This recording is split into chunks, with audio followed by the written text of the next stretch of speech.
अवधूत चिंतन श्री गुरुदेव दत्त. श्री स्वामी समर्थ. स्वामी सेवा चॅनलमध्ये स्वागत आहे तुम्हा सर्वांचं. तर पैशाची अडचण असेल, नोकरी व्यवसायात अडथळे येतात का, घरात सतत भांडणे होतात, घरात शांती नाही, तर आषाढी एकादशीला करा हा प्रभावी उपाय. शास्त्रात सांगितले आहे की या एकादशीच्या दिवशी तुळशीचा हा उपाय केल्याने तुमचे सोन्यासारखे दिवस येतील. तर व्हिडिओ कुठेही स्किप न करता शेवटपर्यंत बघा आणि व्हिडिओला लाईक करा, शेअर करा आणि सबस्क्राईब करायला विसरू नका. आषाढी एकादशीला देवशेनी एकादशी असे म्हणतात. या दिवशी भगवान विष्णू 4 महिन्यासाठी योग निद्रेत जातात आणि या 4 महिन्यांचा चातुर्मास असे म्हणतात. चातुर्मासात आपण तुळशी मातेची सेवा केली तर विष्णू आणि लक्ष्मी दोघेही प्रसन्न होतात. कारण तुळशी ही साक्षात महालक्ष्मीचे स्वरूप आहे. जिथे तुळशी असते तिथे नकारात्मक शक्ती नाहीशी होते. आता आपण बघूया उपाय कसा करायचा.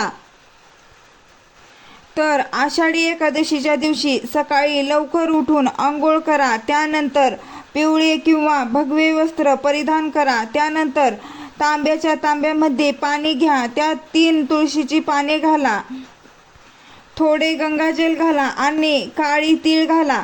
त्यानंतर तुळशीला हे पाणी अर्पण करा आणि ओम तुळसीये नमः, ओम महालक्ष्मीये नमः या मंत्राचा जप करा. असे केल्याने घरातील दुःख दारिद्र्य निघून जाते. पाणी अर्पण केल्यानंतर तुळशीला 11 वेळा प्रदक्षिणा घाला.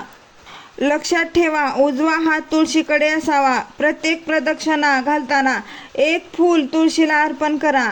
नंतर तुपाचा 11 वातीचा दिवा लावा आणि उदबत्ती ओवाळा.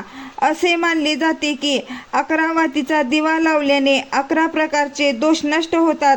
आता सगळ्यात महत्त्वाचे म्हणजे ओम नमो भगवते वासुदेवाय या मंत्राचा जप 1 माळ करा.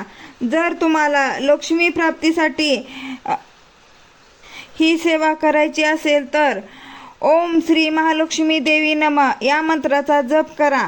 जप झाल्यावर तुळशी मातेसमोर संकल्प करा की हे तुळशी माते, माझी सर्व इच्छा पूर्ण कर अशी प्रार्थना करा.